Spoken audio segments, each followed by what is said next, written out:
السلام علیکم ورحمۃ اللہ وبرکاتہ۔ بسم اللہ الرحمن الرحیم۔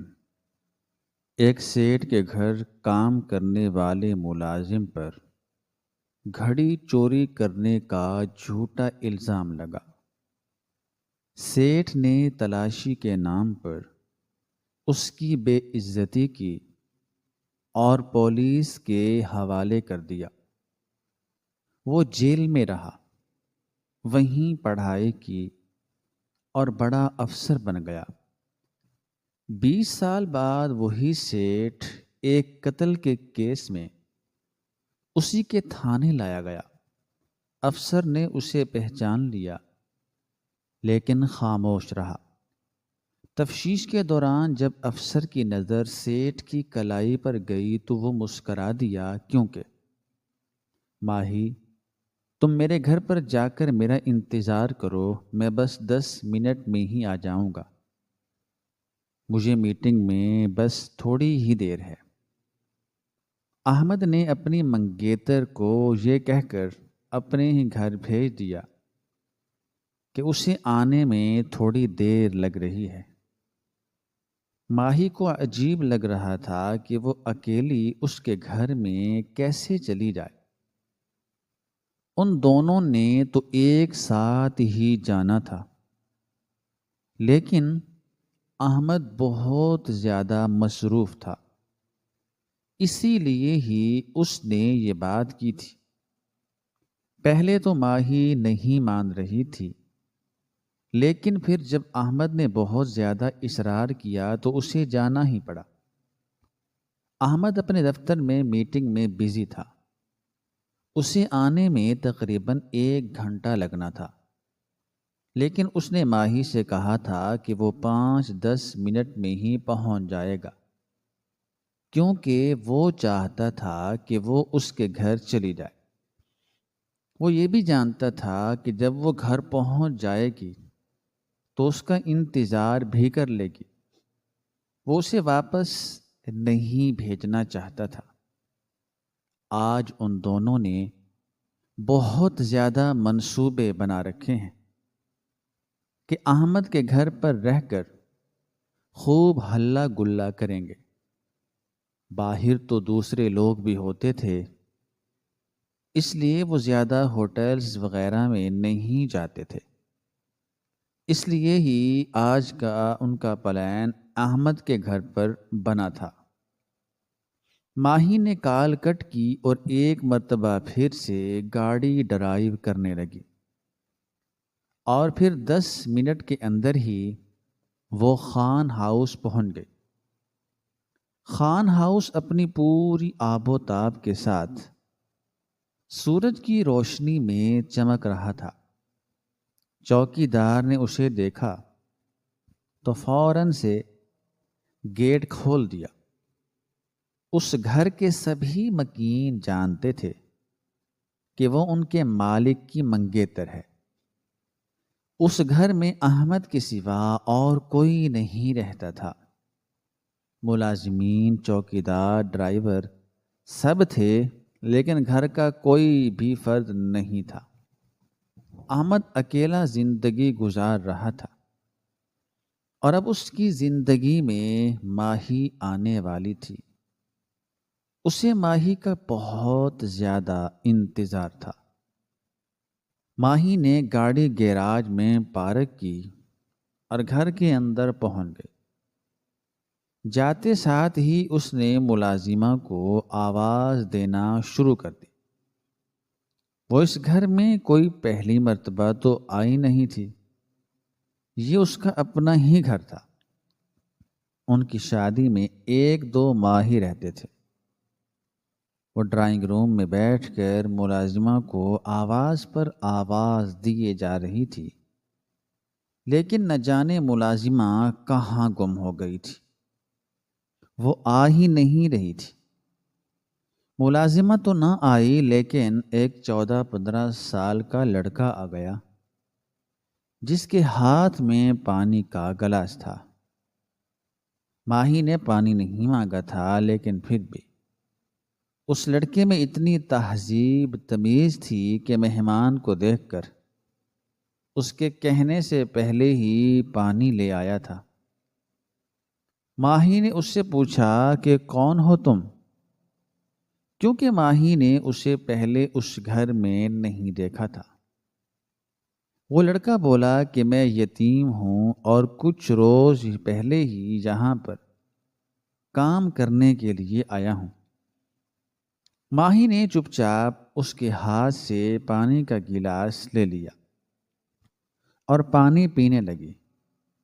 وہ بار بار احمد کو کالز بھی کر رہی تھی کہ میں تمہارے گھر پہنچ چکی ہوں، تم ابھی تک کیوں نہیں آئے؟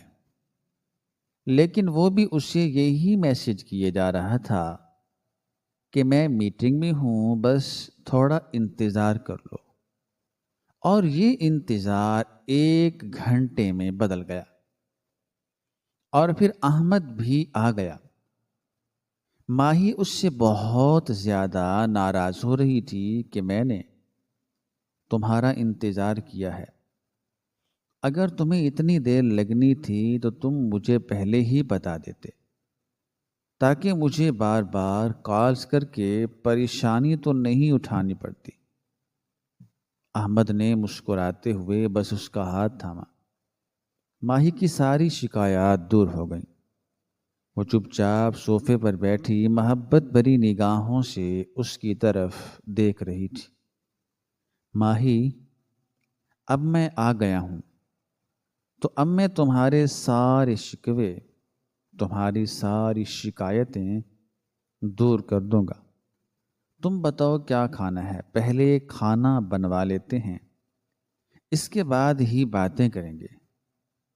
احمد نے کہا تو ماہی نے ایک لمبی تقریر کر دی جس میں زیادہ تر کھانے انگریزی ہی تھے۔ ان دونوں میں بڑی بے تکلفی تھی۔ ماہی اسے اپنا گھر ہی سمجھتی تھی، اس لیے فوراً سے اپنی فرمائش بتا دی تھی۔ احمد کو معلوم نہیں تھا کہ تھوڑی دیر پہلے ہی اس کی ملازمہ چوکیدار سے یہ کہہ کر چلی گئی تھی کہ اس کے بیٹے کی طبیعت ٹھیک نہیں ہے اور وہ گھر جا رہی ہے۔ احمد نے ماہی کی فرمائش جانی اور کچن میں پہنچ گیا، لیکن وہاں پر ملازمہ نہیں تھی۔ پھر تھوڑی دیر کے اندر ہی چوکیدار نے بتایا کہ ملازمہ تو گھر پر ہے ہی نہیں۔ اب بڑی پریشانی ہو گئی تھی۔ احمد نے سوچا کہ چلو اس لڑکے سے ہی کچھ نہ کچھ بنوا لیتے ہیں۔ اس نے ماہی سے کچھ بھی نہیں کہا تھا کہ کھانا کون بنا رہا ہے۔ وہ لڑکا کوکنگ نہیں جانتا تھا، اس کی عمر بھی زیادہ نہیں تھی، لیکن احمد نے اسے یہ کہہ کر کام پر لگا دیا کہ ان میں سے تمہارا جو دل چاہے بنا لو، 2-4 چیزیں بنا لو، اور ہاں، بڑے اچھے سے بنانا۔ وہ معصوم لڑکا جو کوکنگ جانتا بھی نہیں تھا فوراً سے حامی بھر لی۔ تھوڑا بہت تو وہ بھی جانتا تھا، وہ ملازمہ کو دیکھتا رہتا تھا، لیکن آج تک خود سے کچھ نہیں بنایا تھا۔ احمد دوبارہ سے ڈرائنگ روم میں آ بیٹھا تھا اور وہ لڑکا کچن میں لگا ہوا تھا۔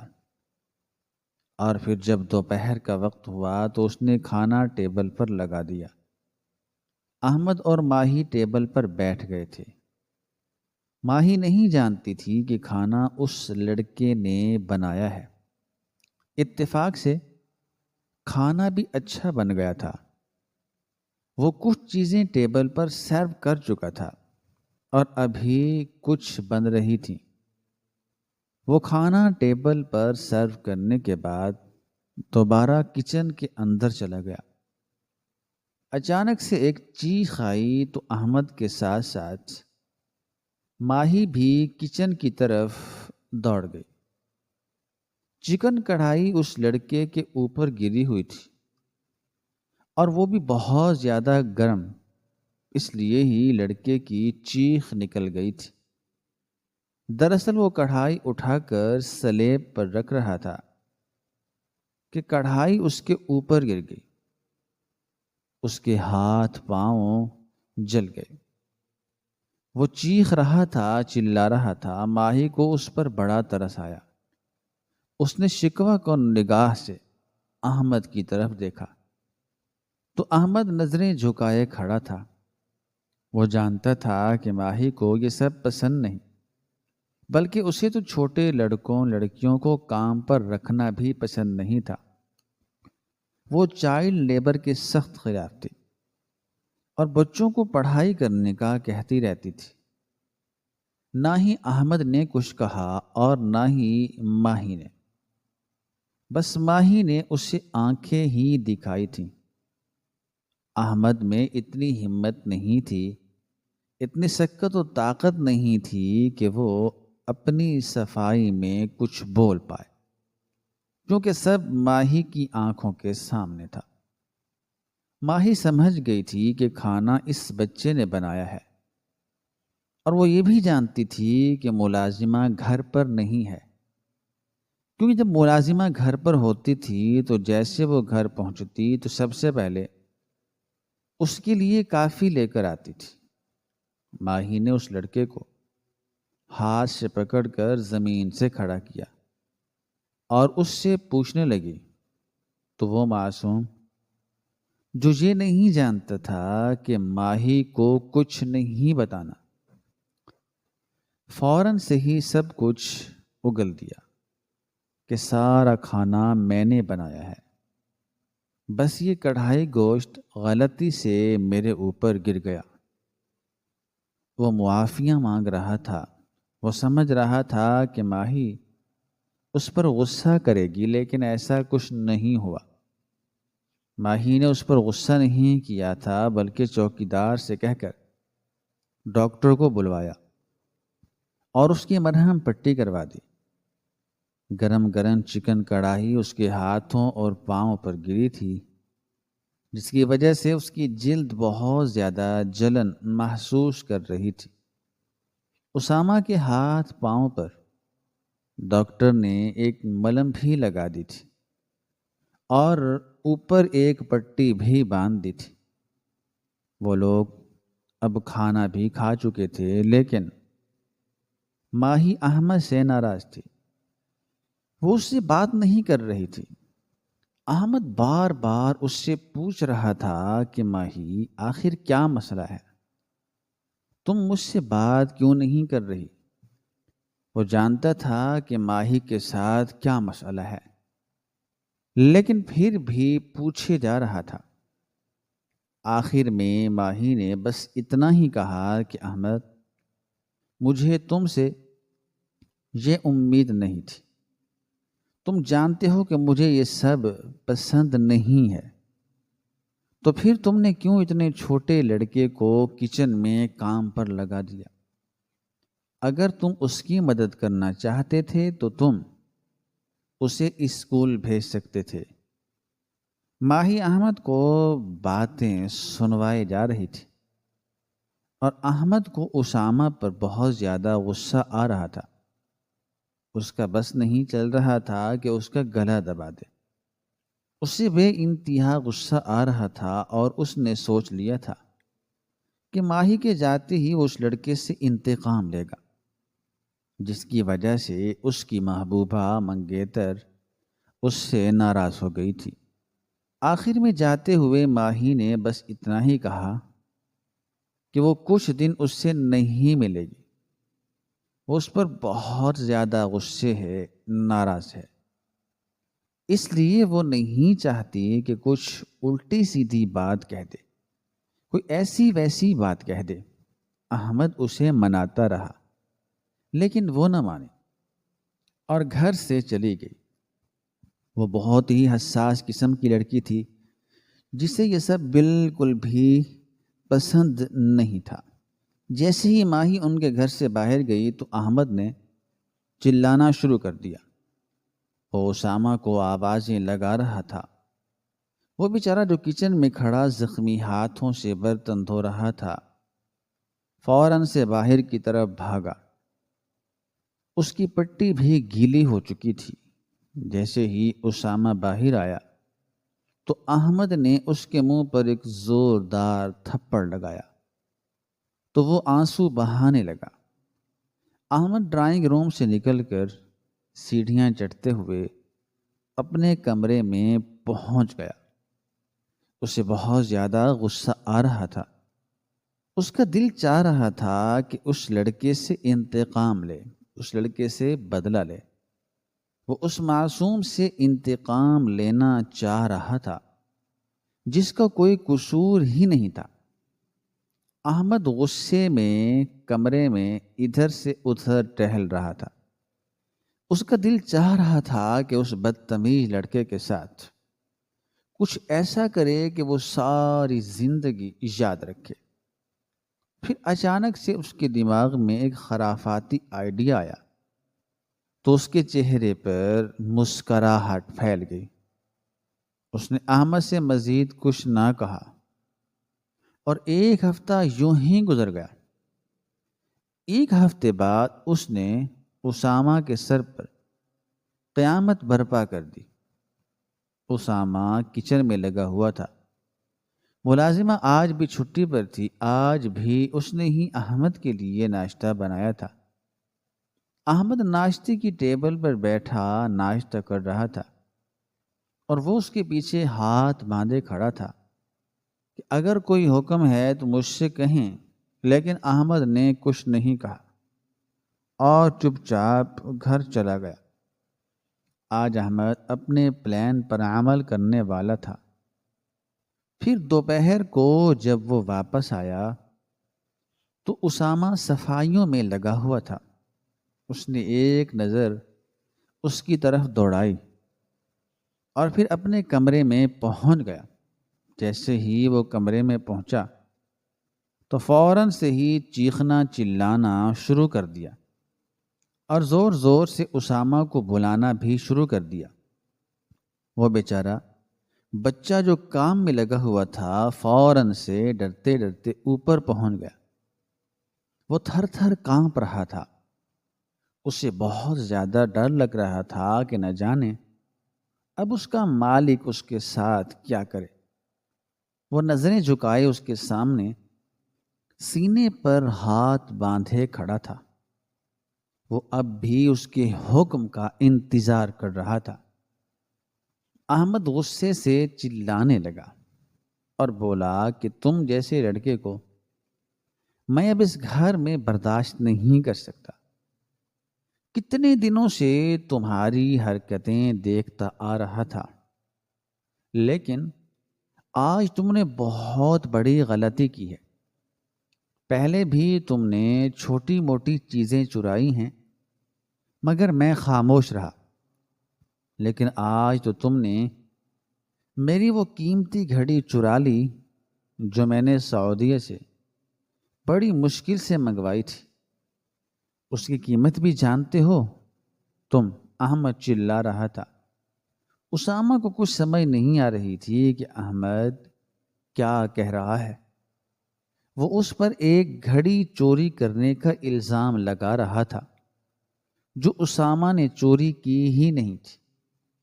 اس نے روتے ہوئے ہاتھ جوڑ کر کہا، صاحب میں نے وہ گھڑی نہیں چرائی، میں نے تو کوئی گھڑی دیکھی بھی نہیں ہے، آپ کو کوئی غلط فہمی ہوئی ہے۔ ان دونوں کی آوازیں سن کر چوکیدار اور ڈرائیور بھی وہیں پر پہنچ گئے تھے۔ سب لوگ اس لڑکے کو دیکھ رہے تھے جو روتے ہوئے گڑ گڑاتے ہوئے ہاتھ جوڑ کر احمد کو کہہ رہا تھا کہ میرا کوئی قصور نہیں، میری کوئی غلطی نہیں، میں نے کوئی چوری نہیں کی۔ لیکن احمد اس کی کوئی بات نہیں سن رہا تھا۔ تم کیا سمجھتے ہو کہ میں جھوٹ بول رہا ہوں؟ میں کچھ نہیں دیکھتا، مجھے سب معلوم ہے، مجھے سب پتہ ہے تم کب سے یہاں سے ایک ایک چیز لے کر جاتے رہے ہو، لیکن آج تک میں نے کچھ نہیں کہا کیونکہ وہ چھوٹی موٹی چیزیں تھیں، لیکن آج تم نے میری گھڑی چرا لی ہے جو مجھے منظور نہیں ہے، میں تمہیں اب اس گھر میں برداشت نہیں کروں گا، تمہیں میں پولیس کے حوالے کر دوں گا۔ جیسے ہی احمد نے پولیس کا نام لیا تو اسامہ کا سارا وجود کانپنے لگا، تڑپنے لگا۔ وہ بہت زیادہ ڈر گیا تھا۔ وہ بچہ جس کی اتنی عمر بھی نہیں تھی، اپنے خاندان کو چلانے کے لیے یہاں پر کام کرنے کے لیے آیا تھا، اور اب اسے اس چکر میں پھنسا دیا گیا تھا۔ اس کے سر پر تو باپ کا سایہ بھی نہیں تھا۔ اس کی ماں اور ایک بہن گاؤں میں رہتے تھے اور وہ یہاں پر کام کرتا تھا۔ صاحب پلیز مجھے پولیس کے حوالے مت کریں، ورنہ میری ماں اور بہن مر جائیں گی، میں ان کا اکلوتا سہارا ہوں۔ وہ 14-15 سال کا لڑکا ہاتھ جوڑے التجا کر رہا تھا، لیکن اس وقت احمد کے سر پر تو بدلے کا بھوت سوار تھا۔ وہ اس چیز کا بدلہ لینا چاہ رہا تھا جس میں اس لڑکے کا کوئی قصور ہی نہیں تھا۔ چوکیدار اور ڈرائیور چپ چاپ کھڑے تھے، خاموش تھے، وہ کچھ بھی نہیں کر سکتے تھے، اور ویسے بھی انہیں اس لڑکے سے زیادہ اپنے مالک کی بات پر یقین تھا۔ وہ یہی سمجھ رہے تھے کہ اس لڑکے نے ضرور ان کے مالک کی گھڑی چوری کی ہوگی، آج تک کبھی بھی گھر میں ایسا نہیں ہوا تھا، لیکن اب ہو گیا تھا۔ احمد نے فوراً ہی فون اٹھایا اور پولیس کو کال ملا دی، تو اسامہ بہت زیادہ ڈر گیا اور وہاں سے فرار ہونے لگا، بھاگنے لگا، تو چوکیدار اور ڈرائیور نے اسے پکڑ لیا۔ اب یہ بات ثابت ہو گئی تھی کہ وہ لڑکا ہی چور ہے۔ 15 منٹ کے اندر ہی پولیس ان کے گھر پہنچ گئی، جو اسامہ کو گھسیٹ کر وہاں سے لے جانے لگی۔ جاتے ہوئے اس نے احمد سے کہا کہ صاحب، میں نے چوری نہیں کی، آپ مجھے بچا لیں، ورنہ میری زندگی برباد ہو جائے گی۔ وہ روتے ہوئے کہتا جا رہا تھا۔ احمد کے چہرے پر مسکراہٹ کے ساتھ ایک طنز بھی تھا، جیسے وہ ظاہر کر رہا ہو کہ آج میں نے اپنا بدلہ لے لیا۔ اسامہ کو تو سمجھ ہی نہیں آ رہی تھی کہ اس کا صاحب اس کے ساتھ ایسا کیوں کر رہا ہے۔ وہ تو اس بات کو بھی بھلا چکا تھا جس دن اس نے اس کے منہ پر تھپڑ مارا تھا اور کہا تھا میں تمہیں کبھی بھی نہیں بخشوں گا۔ اسے یہ بات یاد نہیں تھی، اور اب وہ پولیس کی نیلی وین میں بیٹھ کر، پولیس کی گاڑی میں بیٹھ کر آنسو بہاتے ہوئے تھانے کی طرف روانہ ہو گیا تھا۔ 20-25 منٹ کے اندر ہی وہ تھانے پہنچ گیا۔ اسے سلاخوں کے پیچھے بند کر دیا گیا تھا، اور تھوڑی دیر کے بعد ایک کانسٹیبل آیا اور مار پیٹ کرنے لگا۔ یہ بھی احمد کا حکم تھا کہ اس لڑکے سے اس کی گھڑی برآمد کروائی جائے، حالانکہ اس کے پاس گھڑی تھی ہی نہیں، تو وہ کہاں سے دیتا۔ 2-3 ہفتے یوں ہی گزر گئے، وہ قید رہا۔ اس کے گھر والے نہیں جانتے تھے کہ شہر میں اس کے ساتھ کیا ہو رہا ہے، اس کے ساتھ کیا بیت رہی ہے، کیونکہ وہ کہہ کر آیا تھا کہ وہ 3 مہینے بعد واپس آئے گا، اور ابھی تو اسے یہاں پر آئے ہوئے 1 مہینہ ہی ہوا تھا۔ اس نے روتے ہوئے کانسٹیبل اور دوسرے پولیس اہلکار سے کہا کہ میں نے گھڑی نہیں چرائی، صاحب کو کوئی غلط فہمی ہوئی ہے، لیکن کوئی بھی اس کی بات نہیں مان رہا تھا۔ ایسے کیسز پہلے بھی آتے رہتے تھے کہ گھر میں کام کرنے والے لڑکے مالکوں کی قیمتی چیزیں چرا لیتے تھے، پولیس کو بھی احمد پر یقین تھا، کوئی بھی اس غریب لڑکے کی بات نہیں سن رہا تھا۔ اور پھر دن یوں ہی گزرتے گئے، عدالتوں میں اس کی پیشی ہوئی، اس پر اس بیش بہا قیمتی گھڑی کی چوری کرنے کا الزام اب پکا ہو چکا تھا، جس کی وجہ سے اسے 15 سال قید کی سزا سنا دی گئی۔ وہ گھڑی بہت زیادہ قیمتی تھی، جس کی رپورٹ احمد نے درج کروائی تھی۔ وہ اس جرم کی سزا بھگت رہا تھا، اس جرم کی سزا کاٹ رہا تھا جو جرم اس نے کیا ہی نہیں تھا۔ اب اسے یہاں پر رہتے ہوئے مہینے سے بھی اوپر ہو چکا تھا۔ پھر اسے بڑی جیل شفٹ کر دیا گیا، کیونکہ جنہیں لمبی سزائیں دی جاتی ہیں انہیں بڑی جیلوں میں شفٹ کر دیا جاتا ہے۔ اب اسے شہر سے دوسرے شہر شفٹ کر دیا گیا تھا۔ وہ ہر وقت روتا رہتا تھا۔ وہاں پر بہت سے لڑکے تھے جو اپنی زندگی میں مگن تھے۔ دراصل وہاں پر سارے انتظامات تھے۔ وہاں پر لڑکے پڑھائی بھی کرتے اور دوسرے کام بھی۔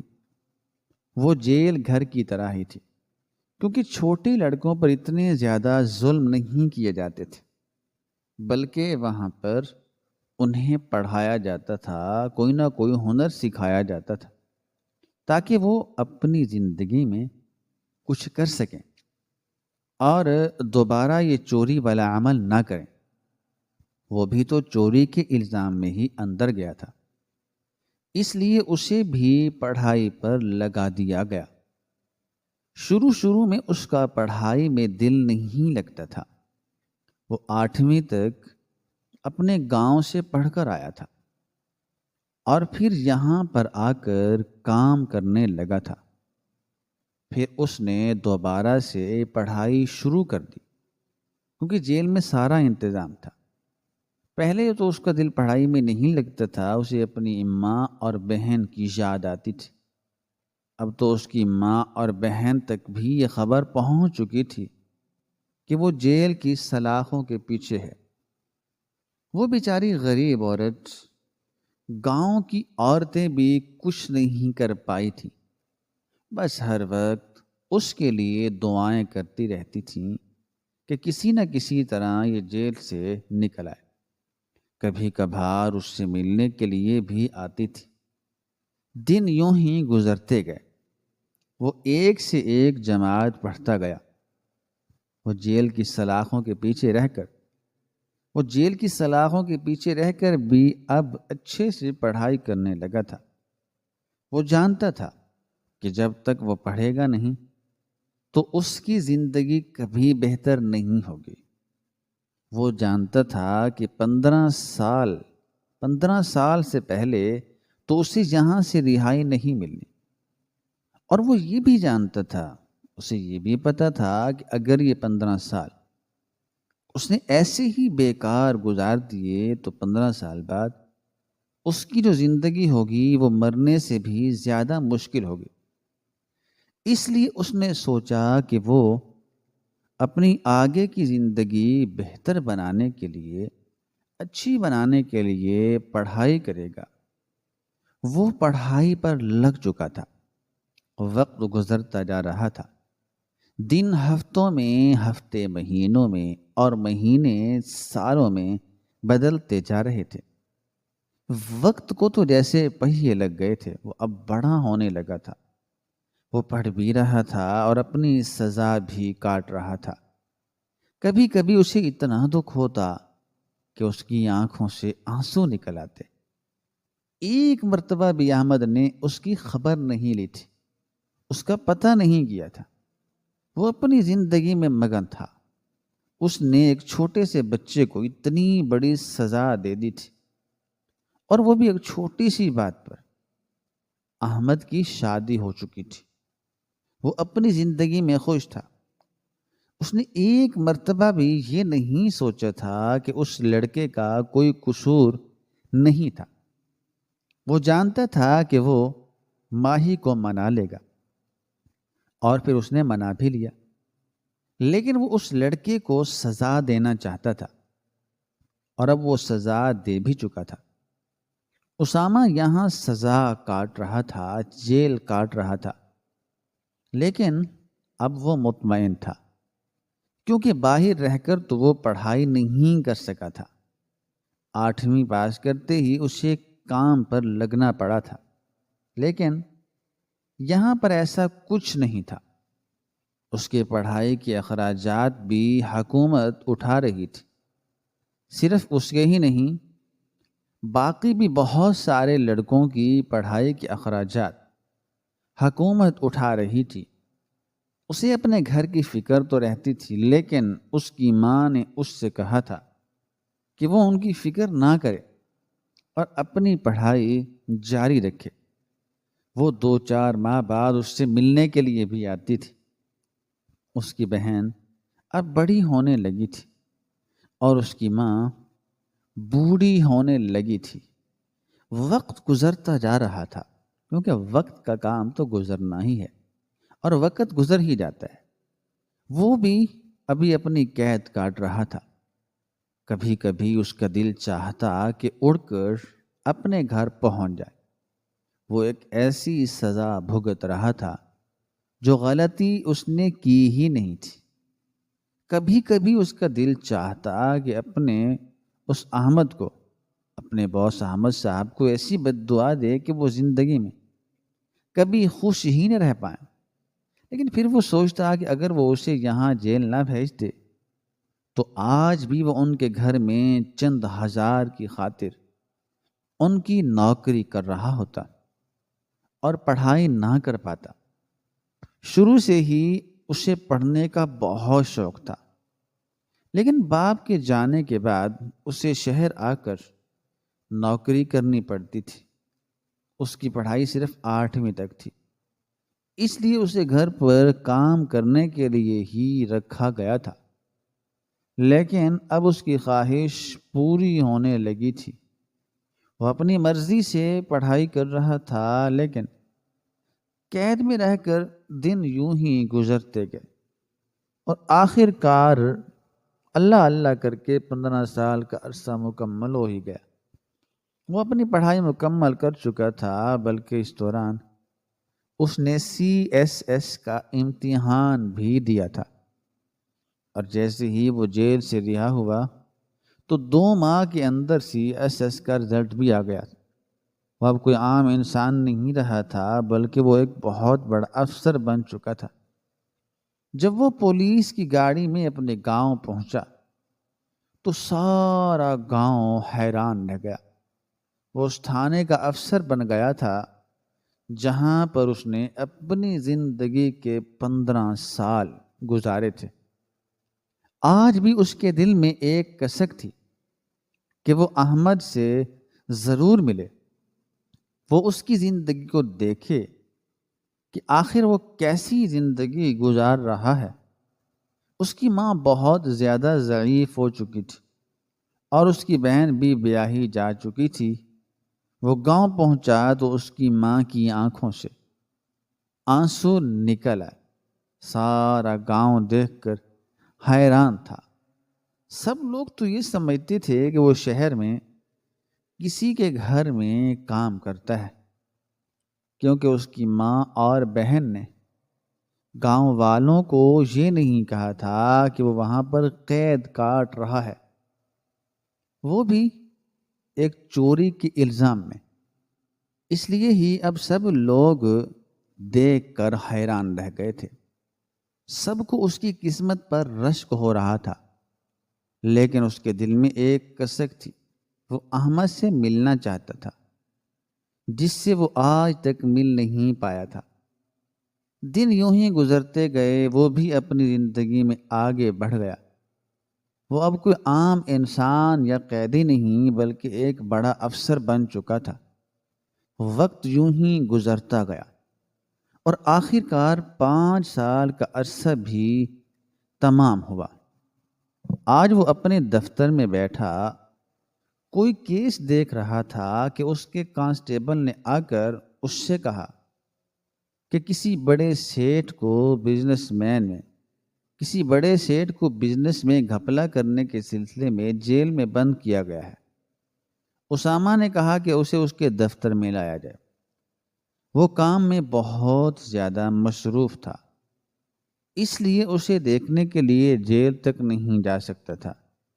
پھر کانسٹیبل وہاں سے چلا گیا اور 10 منٹ بعد جب وہ ایک انسان کو اپنے ساتھ لے کر آیا تو اسے دیکھ کر اسامہ کی آنکھیں پھٹی کی پھٹی رہ گئیں۔ وہ کوئی اور نہیں بلکہ وہی سیٹھ ہی تھا جس کی وجہ سے اس نے 15 سال کی بغیر جرم کے سزا کاٹی تھی۔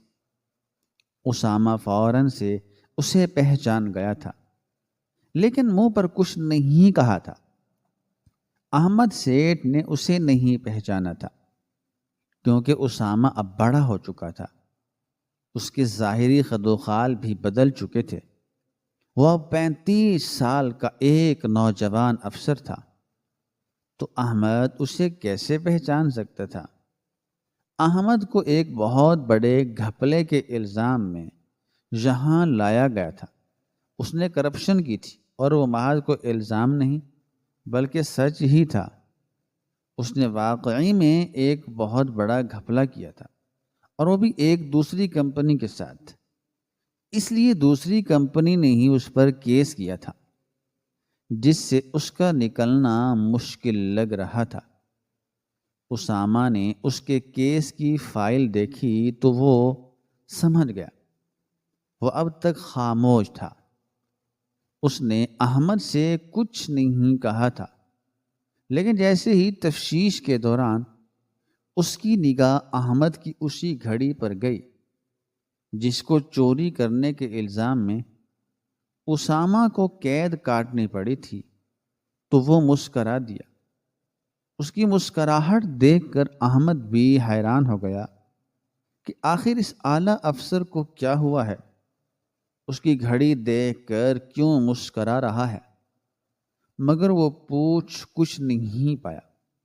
بھلے ہی وہ بڑا سیٹھ تھا، لیکن اس وقت ایک گھپلے کے جرم میں اس کے سامنے بیٹھا تھا۔ اس وقت وہ اس کا قیدی تھا۔ احمد نے تو کچھ نہیں کہا، لیکن اب اسامہ خاموش نہیں رہ پایا تھا۔ صاحب جی، آپ کی یہ گھڑی مجھے بڑی پسند ہے۔ میں نے تو سنا تھا کہ آپ کی یہ گھڑی کہیں کھو گئی تھی، اب کہاں سے مل گئی؟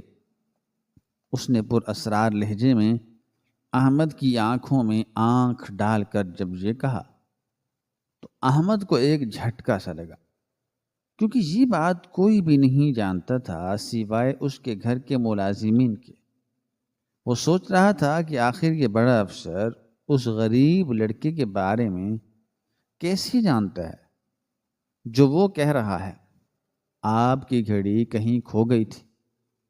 احمد کے منہ میں زبان تھی، لیکن الفاظ ادا نہیں ہو پا رہے تھے۔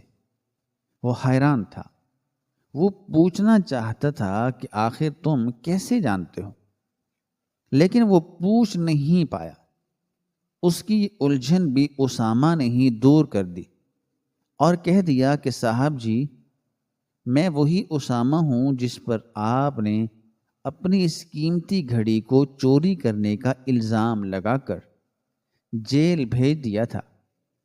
جیسے ہی اسامہ نے یہ کہا تو احمد ہکا بکا ہو کر اسے دیکھنے لگا۔ وہ کیسے یقین کر سکتا تھا کہ وہ لڑکا جسے اس نے چوری کے الزام میں پولیس کے حوالے کر دیا تھا، وہ یہاں تک پہنچ گیا۔ وہ یقین نہیں کر پا رہا تھا۔ وہ کہہ رہا تھا کہ تم جھوٹ بول رہے ہو، تم اسامہ نہیں ہو۔ لیکن پھر جیسے ہی اسامہ نے اپنی نیم پلیٹ پر ہاتھ رکھ کر احمد کی طرف دیکھا تو وہ اس کا نام پڑھ کر حیران رہ گیا۔ پہلے اس نے اس کا نام نہیں دیکھا تھا، بس اپنی پریشانی میں ہی تھا، لیکن اب اسے ساری کہانی سمجھ آ گئی تھی۔ لیکن وہ اب بھی یقین نہیں کر پا رہا تھا کہ وہ لڑکا اتنا بھی کامیاب ہو سکتا ہے۔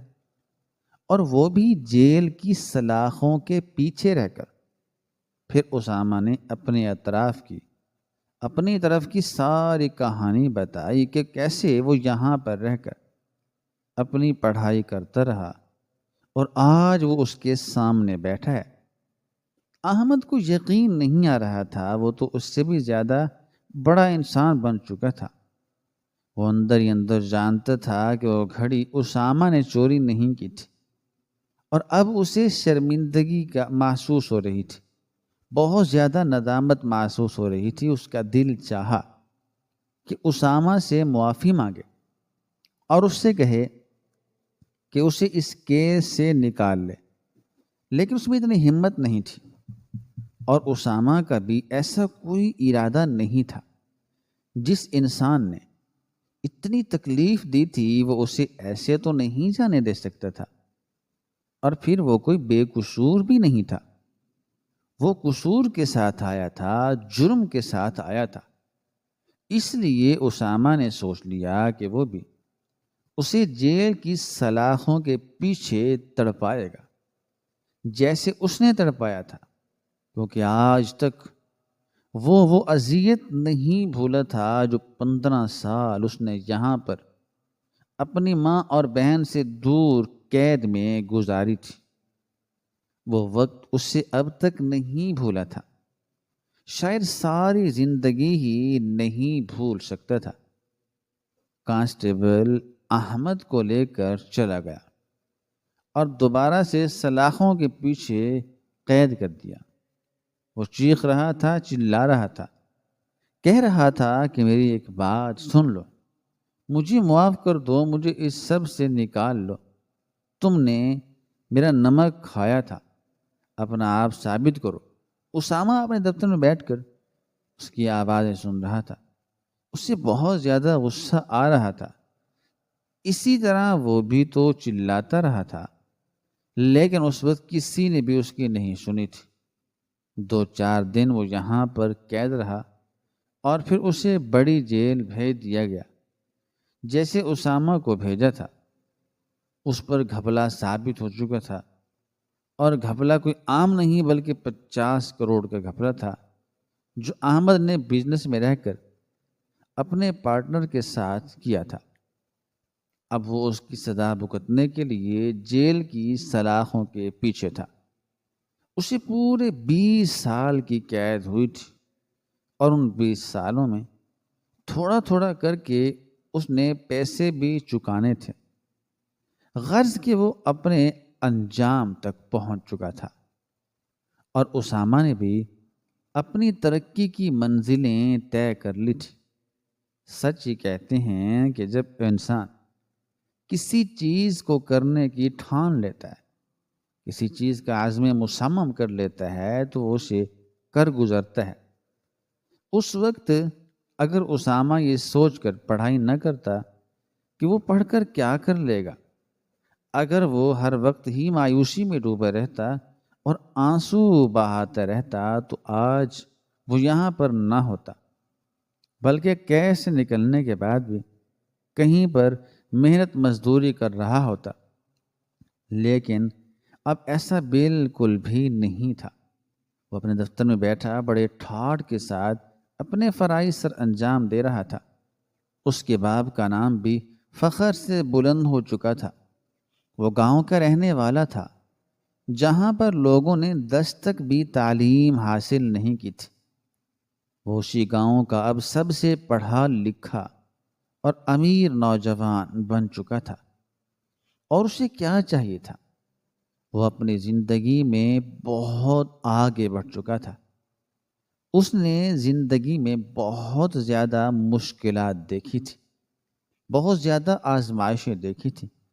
باپ کے جانے کے بعد وہ کام پر آیا اور پھر وہاں سے قید تک کا سفر طے کیا، مگر یہ سفر دراصل قید کا نہیں بلکہ ترقی کا سفر تھا، جو اب وہ مکمل کر چکا تھا۔